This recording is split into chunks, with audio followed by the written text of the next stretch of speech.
लोग कहाँ जाते हैं, मम्मी को ज्यादा पता होगा।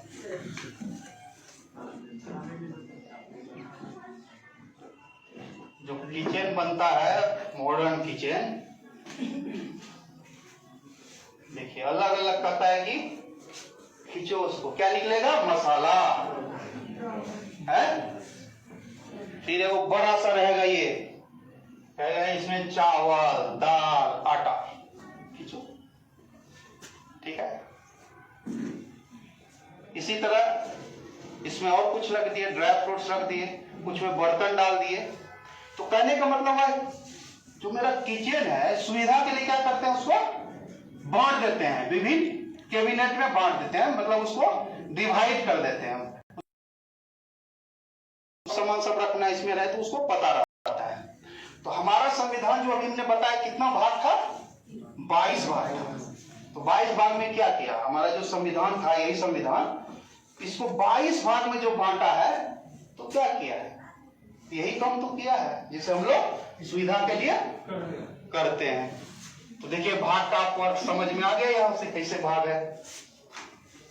तो पावर पॉइंट तो नहीं है मेरे पास, ठीक ना।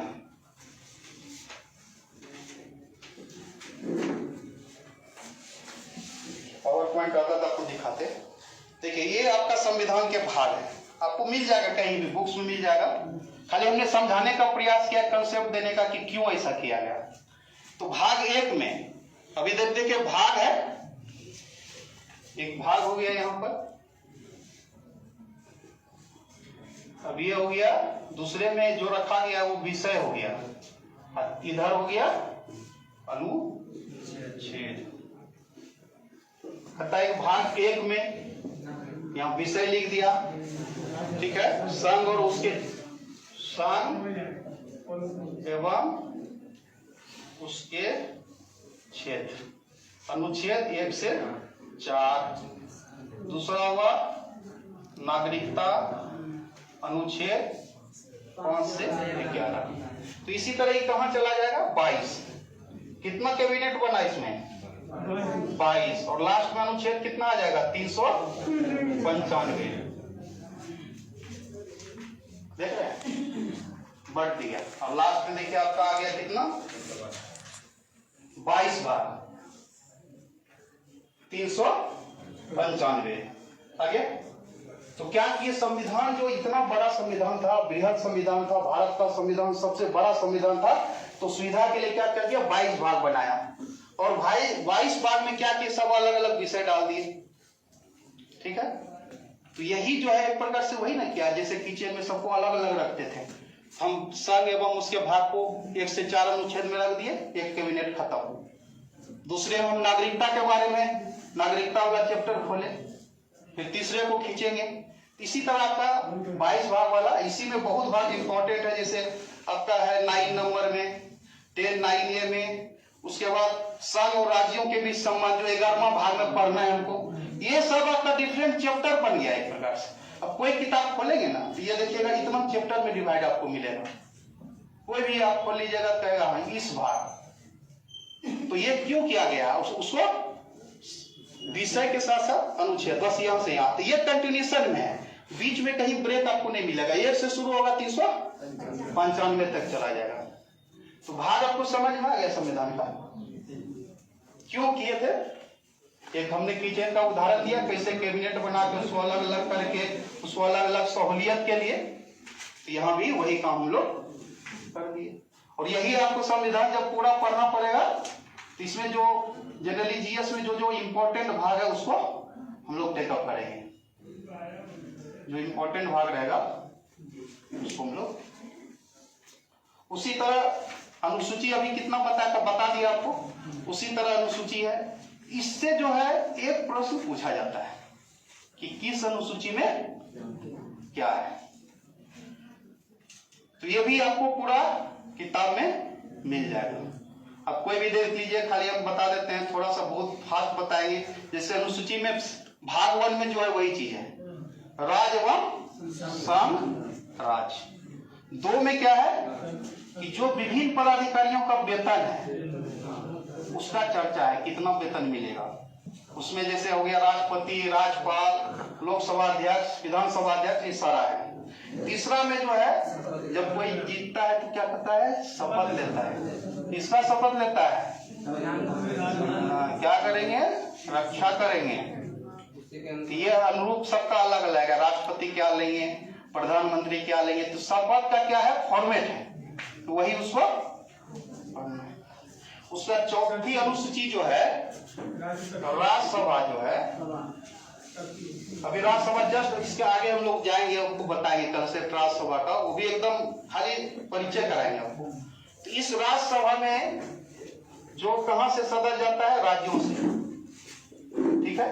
हमारा जो बिहार राज्य है, यूपी है, कितना राज्यसभा में कितना जाएगा, तो उसमें स्थानों का और स्थान का उसमें आवंटन किया है। बिहार से इतने लोग जाएंगे, यूपी से इतने लोग जाएंगे, इसका पूरा चार्ट बना हुआ है अनुसूची में। इतना बिहार से, इतना यूपी से, इतना पंजाब से, इतना। तो ये है आपका 4।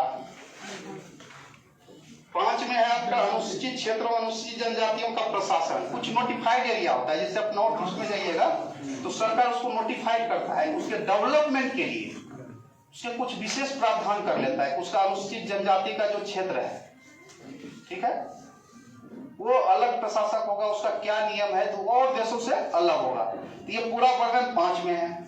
6 में क्या है आपका, असम, मेघालय, त्रिपुरा, मिजोरम 4 है। आप नॉर्थ ईस्ट में जाइए, इस 4 देश का नाम, 4 स्टेट का नाम रखिएगा। ये जनजाति बहुल क्षेत्र है, ऑलमोस्ट जनजाति बहुल क्षेत्र, तो उसका वहां पर वर्णन किया गया है। 7वीं में जो है सांग सूची, राज सूची और समवर्ती सूची का वर्णन है किसको, ये भी अभी जस्ट आगे जब हम आएंगे उसको कंसेप्ट करेंगे क्या होता है।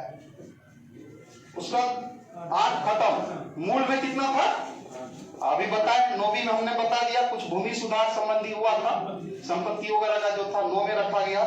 और इसमें कोई उपबंध रह गया तो इसको सुप्रीम कोर्ट में, हाई कोर्ट में भी चुनौती नहीं दे सकते हैं। तो 9वीं अनुसूची में यह भी क्वेश्चन पूछा जाता है कि कौन ऐसा अनुसूची है जिसमें कानून कोई बनाया जाता है, अगर उस अनुसूची में रख दिया तो उसमें न्यायिक पुनर्विलोकन का अधिकार नहीं रहेगा, जुडिशियल रिव्यू का पावर नहीं रहेगा।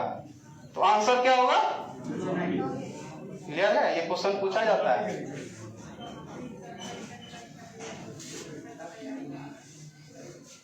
दसवीं में आपको बताया कि आपको 1885 में दल बदल कानून आया था, जब ज्यादा कूद फान करने लगा सब, जब मन हुआ कभी उधर भाग जाए कभी उधर भाग जाए, एक पार्टी से दूसरा पार्टी, दूसरे से तीसरे पार्टी, इसको रोकने के लिए बनाया गया था। कूद फान मत करो ज्यादा, ठीक ना।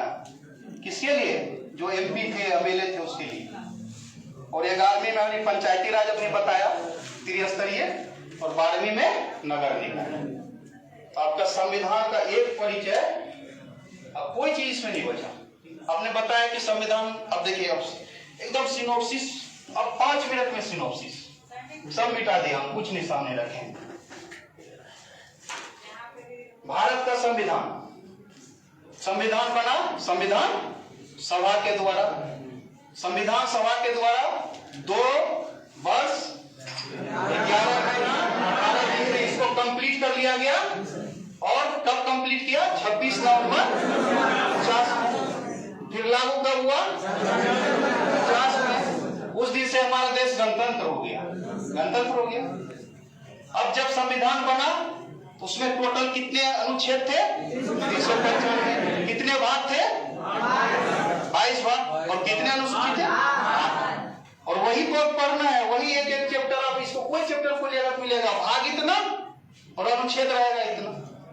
ये पूरा किताब उसी पर है, एक एक चैप्टर। तो ये एक प्रकार से आपका परिचय जो है सिनॉप्सिस में हमने समझाने का प्रयास किया कि कैसे संविधान बना और कैसे संविधान को हम लोग बांटे। तो अब किसी को समझ में नहीं आया तो इसमें बताइए, फिर आगे बढ़ेंगे। आ गया, बहुत अच्छी बात। अभी क्वेश्चन पूछेंगे।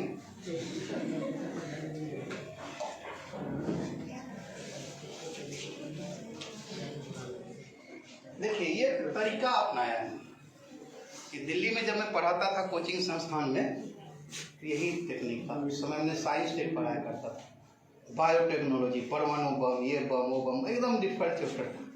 तो इसी तरह का मेरा स्टाइल था, बस सिनॉप्सिस एक बनाइए। आप भी कोशिश कीजिए, जब पढ़िए इस टाइप से एक पेज का एक सिनॉप्सिस बना लीजिए, और जब रिवीजन करना हो तो फिर किताब का जरूरत ही नहीं है।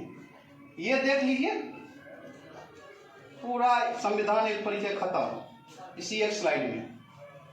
लेकिन इसको अरेंज करना पड़ता है। आप जब पढ़िए तो इसको सोचिए कि इसको कौन पहले आया, कौन बाद में आया, फिर इसको कैसे अरेंज करेंगे। आपको दिमाग में ना ऊपर से नीचे जब चलिएगा तो पूरा का पूरा आपको याद हो जाएगा। तो ये पढ़ने का तरीका हमने बताया अभी क्या बताया हमने तरीका। ये खाली आपको पॉलिटिकल इसी में पॉलिटी में नहीं है, संविधान में नहीं है। आप कोई भी सब्जेक्ट पढ़िए, हिस्ट्री पढ़िए, कोशिश कीजिए उसको कहीं ना कहीं से कोरिलेट करिए। तो वो होता है क्या, जैसे हमने क्लास में पढ़ा है, एग्जाम्पल दिया, किचन का दिया ना, बिल्डिंग बनाया, तो आपको एक क्या क्या उदाहरण के माध्यम से कंसेप्ट क्लियर करने का, भाई भारत ऐसे क्यों किया गया, उसका क्या उद्देश्य था, यही तो बताने का प्रयास किया ना। भाग को हमने बताने का प्रयास किया, क्यों ऐसे किए, तो अलग अलग हम बांटे, अलग अलग विषय रखे। उसी तरह किचन में जैसे मसाला अलग, ये अलग, ये अलग, ठीक है, पहचान करना आसान होता है। तो अब आप लोगों को कंसेप्ट मोटा मोटी क्लियर हो गया होगा। अभी आज मेरा मूल अधिकार का भी क्लास था, ठीक ना, मूल अधिकार पर भी आएंगे। तो उसके पहले, मूल अधिकार के पहले और एक कंसेप्ट जो संविधान में अक्सर आता है, इसको थोड़ा समझिए, इसको भी सिनॉप्सिस में ही चलेंगे।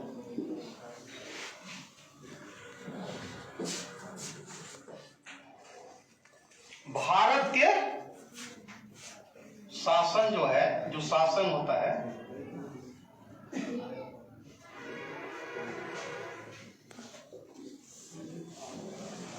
पूरा प्रशासन आ जाएगा कैसे यहाँ पर इंडिया में पूरा सिस्टम लागू है, संविधान। और आपको बता दीजिए जो संविधान है ये क्या है, सर्वोच्च कोर्ट में भी जाएगा। संविधान की जब वो व्याख्या कानून का करता है तो उसका आधार क्या रहता है, यही अभी जो चल रहा है आपका, देख रहे हैं पूरे इंडिया में जो हिजाब विवाद चल रहा है, जो भी है, तो वहां भी क्या है, देखा जाएगा कि मौलिक अधिकार का हनन हो रहा है। तो क्या करेंगे तब इसको, अभी कर्नाटक में जो हाईकोर्ट में मामला पड़ा हुआ है, तो देखेंगे उसको कि क्या संविधान का उल्लंघन हो रहा है कि नहीं हो रहा है, जो कानून है ये विवाद में, तो वो व्याख्या करेंगे।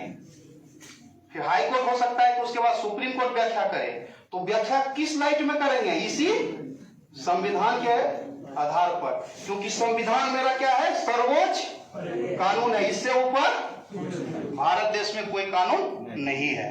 तो ये आपके दिमाग में होना चाहिए। जब भी कोई कुछ विवाद होता है तो लोग बोलता है कि हमको संविधान में विश्वास है, हमको न्यायपालिका में विश्वास है। ये दो वर्ड हमेशा सुनेंगे।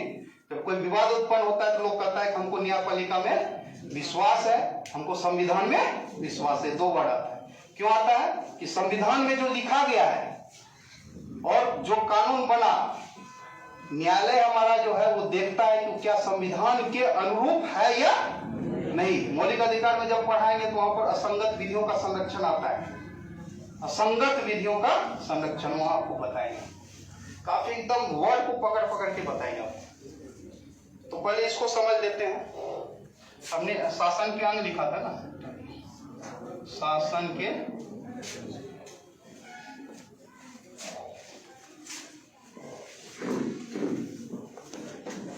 एक घंटा का क्लास हुआ, एक घंटा करीब हो गया है। किसी को थोड़ा सा कंटिन्यू करें, वो नहीं रहो ना। इसको हम देखिए 3 भाग में बांट देते हैं। बताइए क्या,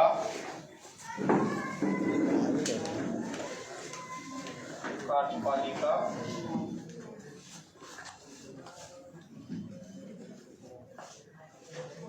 आप लोग 5 मिनट ब्रेक ले सकते हैं, क्यों ना, थोड़ा सा हम इसको बनाते हैं, 5 मिनट का ब्रेक करते हैं।